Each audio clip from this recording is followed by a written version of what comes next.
Hi, I'm Carol Gran. And I'm Dale Olson with Taxpayers First. Dale and I are running on a slate with Graham James, Billy Eltonen, and Michael Gorman. And our platform is all about fairness for taxpayers. But today we're bringing good news to Rutland. Both Carol and I are long-term Rutland residents. I've lived in Rutland myself for 26 years, and I'm proud to call myself a Rutland resident. I am too, and I've always felt, and I'm sure you feel the same way, that Rutland gets left out for years. And you just have to look around our community and you can see the neglect. And the neglect, it's about fairness. It's about giving Rutland as much as they give other areas. And so today we're making a special announcement. That's right. Carol and I are going to change things up for Rutland. We're really excited to tell you about our $5 million initiative to Rutland. What we're going to do is I'm going to just talk about the iconic Mr. Horning. Oh. Yeah, the guy that has given many, many years of his life to this community. How many years, Al? Well, we came to Rutland in 1945. 1944, I guess at Christmas time, and so that's 70 years ago. Wow. And I've lived within, I guess, about 6 blocks of the center of Rutland all that time, except for a few years when I was farming up on the Rutland bench. But so basically our full family's been here for 70 years. That's incredible. And you've been in real estate? Well, I started out working for Simpson Sawmill, which is now Toco, back in the 50s. And then, of course, I sold real estate. Well, what happened was I bought an orchard and I was farming and hurt my arm, so I went into real estate back in the 60s. And I stayed in real estate right up until, I guess it was around 2004, 2005. So I was in the real estate business for practically 40 years. And Donna, your wife, is a Kelowna girl, born here. Kelowna girl. She's her parents came here in 1930.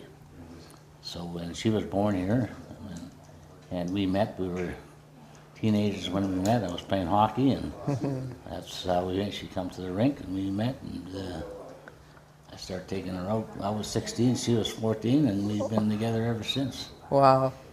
And 2 children, grown children, three grown children. Yep. Yeah. Yeah. And when did the politics start? Politics started in 1980. What happened was in 1980, the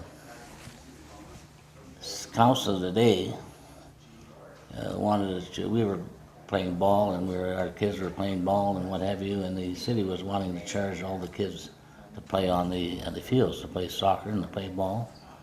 Well, most kids couldn't afford it in those days, and plus we had them on the field so that they, they wouldn't go on the streets. So we went to City Hall, and we fought City Hall, and we fought them, and we fought them. Finally, they gave in, and they didn't charge us.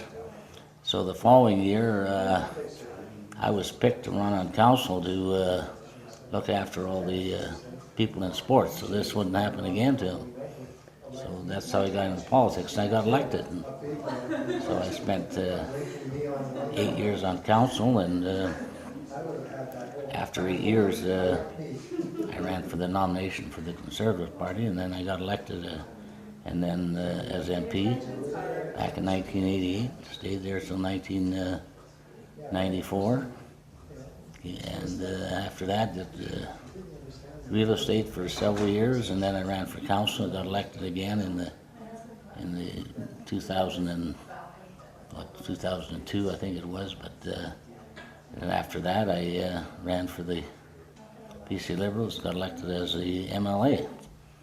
And halfway through that term, I ended up with a stroke. So that was the end of politics. You were sidelined. I was sidelined. But not really. Well, no, Al and I live in the same building, and I live above the garage, so I see him coming and going. You were out this morning at 7 o'clock. Yeah, I'm out every morning probably at 7 or 8 o'clock. So it really didn't stop you? No. Nothing? Well, in a sense it did. Before I got paid, now I don't.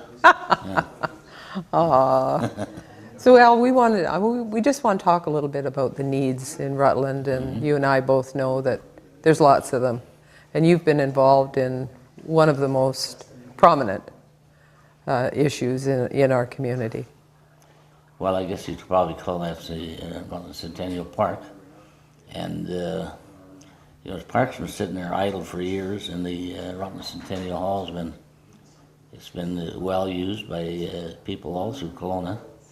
And it's aging.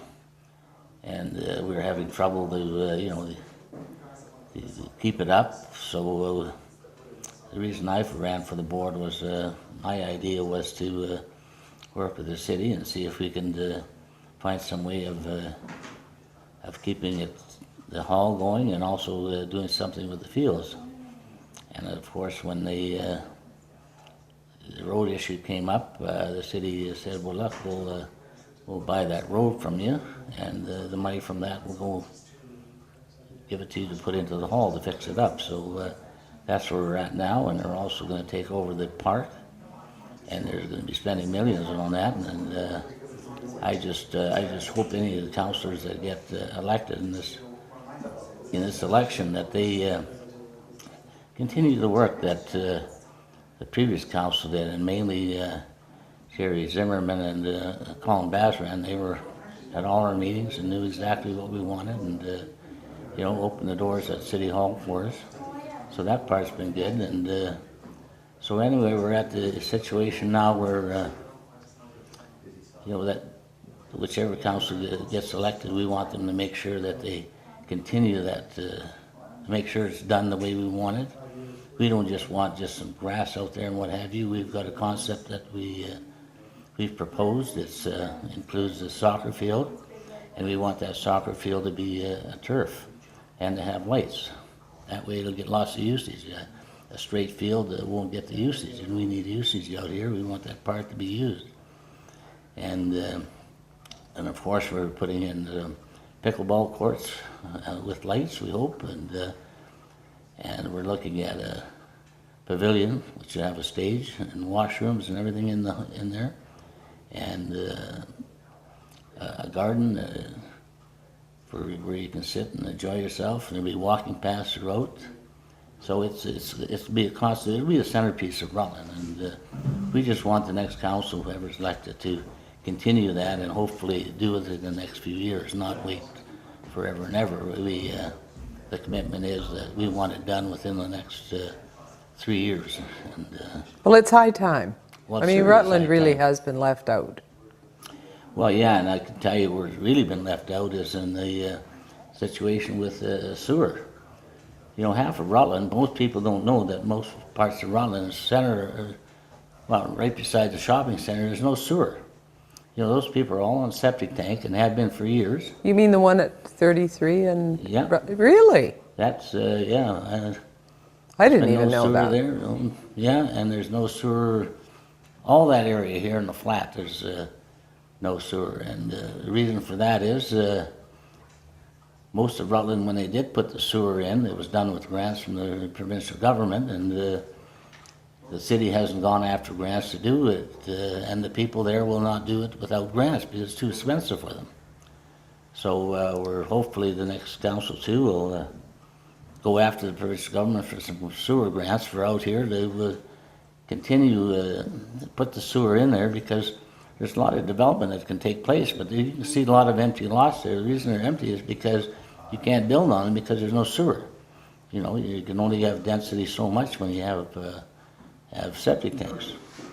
So that hopefully is something that'll... Well, two of our candidates, myself and Dale Olson, are from Rutland, and if we get all of our 5 people elected, I'll tell you, Rutland will be on the map.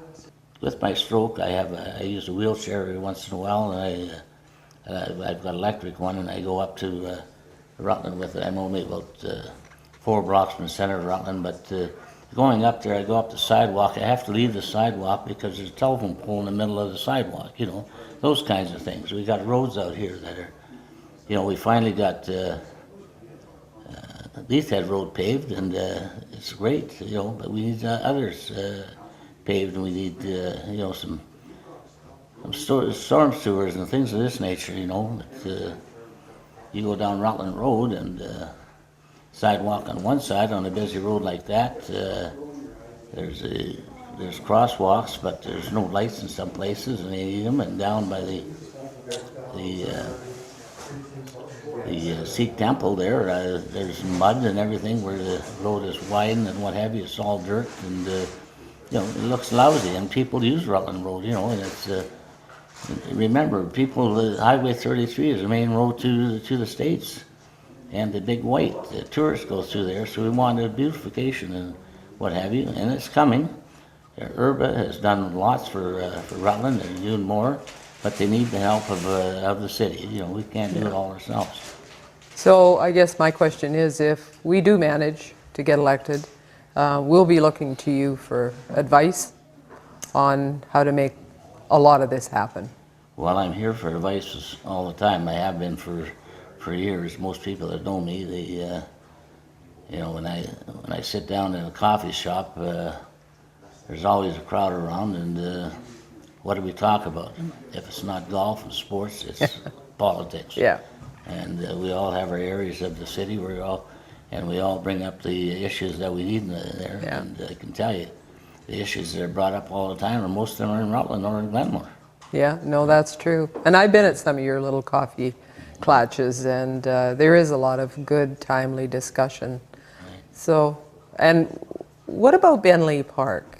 Bentley Park is a well-used park, and it's a showpiece here and well-used. And I understand that the skateboard park there has got some cracks in it and what have you, needs some fixing. So hopefully City Council, whoever's elected, will you know, take a look at that and get that back up to par. And you know, the way that thing is used, you know, I guess there's got to be room for another one somewhere in the area, whether it's in Glenmore or wherever, because you go there on most afternoons, especially in the summertime, that there's hundreds of kids there. Oh, well, my husband and I walk our dogs through there twice a day, and it's full of kids 24/7 as long as it's daylight.